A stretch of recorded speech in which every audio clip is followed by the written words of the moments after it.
Hey there, welcome back to our channel. In this video, I'm going to be showing you how to use the Ctrl F, F7, F4, and the Shift plus F5 key like a pro. Without taking much of your time, let's dive in.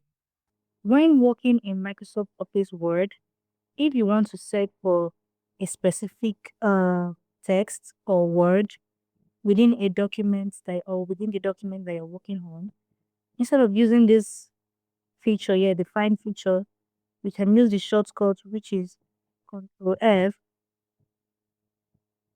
Control F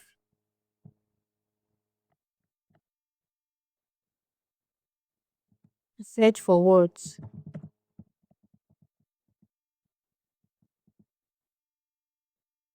So I light on it when the result comes up.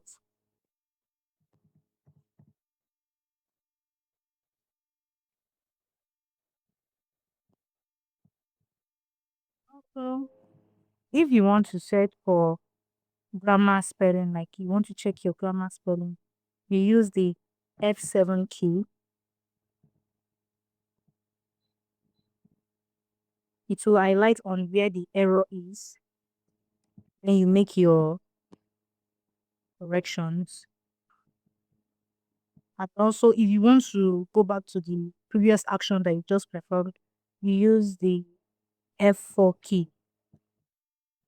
It will take you back to where you just finished performing your action. And also, take for instance, my cursor is here while I'm working and I'm scrolling down to check for other things. And I want to go back to where my cursor is. You use the Shift and F5 key. It will take you back to where your cursor is. Makes shortcut like this makes your tasks easy and productive. And there you have it. 4 quick shortcuts that can make your experience in Microsoft Word smooth and smarter. To enjoy more of this, don't forget to like, to share, and subscribe. And also, we'll be hosting a free course on Microsoft Office Suite. The link will be in the description. See you in our next video. Bye.